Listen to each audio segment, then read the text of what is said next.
Hi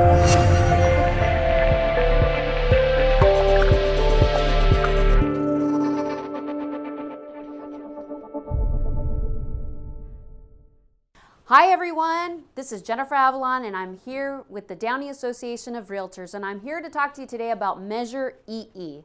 So what is Measure EE? The measure was created to raise more funding for the LA Unified School District. It would charge 16 cents a square foot for property owners who own properties within the boundaries of LAUSD. Now this parcel tax is expected to start in the 2019-2020 fiscal year, which is right around the corner. Now, the parcel tax is expected to raise $500 million for a 12-year period and is said to help lower class sizes by hiring more teachers, counselors, and school nurses. Now, it's important to note that seniors over the 65, disabled individuals, and renters are exempt from paying this parcel tax. Now, who is against Measure EE? Now, there are various groups including BizFed, the Sherman Oaks Homeowners Association, the LA Chamber of Commerce, and other business groups that are opposed to Measure EE. Now, these groups argue that the measure disproportionately affects commercial and industrial property owners as it's based on the square footage of properties. So what is the argument for those that are opposed to Measure EE? They basically state that the measure disproportionately affects commercial and industrial property owners as it's based on the square footage of properties. So what does that mean? The owners of a skyscraper are likely to pay a lot more in property taxes than an owner of a single family home if Measure EE passes. They argue that the proposed oversight committee, who's basically in charge of overseeing those funds, is only required to meet one time a year and has no control over how the money is spent.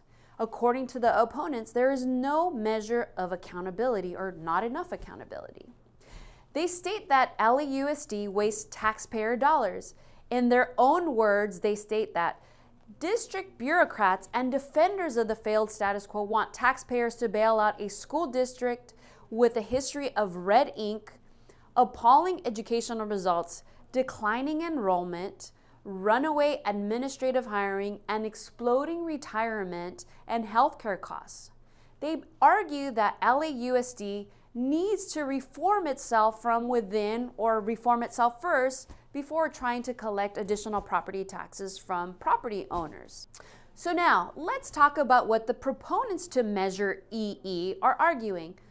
Who's behind, first of all, this parcel tax? Who created it? So the main group supporting the measure are Mayor Eric Garcetti and the United Teachers of LA. Do we all remember the strike earlier this year? Now, their main argument is that there is a resource crisis within our public schools. They're arguing that it doesn't make sense for the owner of a 1,000 square foot home to pay the same parcel tax as the owner of a huge skyscraper. Just doesn't make sense. So the goal of Measure EE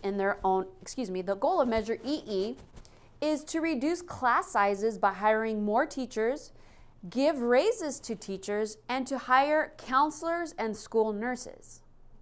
Now, the superintendent warns that without a new source of revenue, the district will have a $258 million budget deficit, and we all know that deficits aren't very good. So let's put this into perspective. For example, a property owner who owns a 1,000 square foot home, they would be paying approximately an additional $160 a year on property taxes. Now, a 10,000 square foot property commercial owner would pay approximately $1,600 extra a year in property taxes.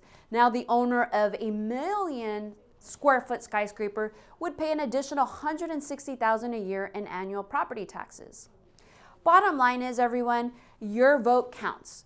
For those of you who own or have clients who own properties within the LA Unified School District boundaries, please share this tidbit of information with them regarding Measure EE and encourage them to go out and vote on June 4th special election. Once again, Jennifer Avellan with the Downey Association of Realtors. Have an awesome day.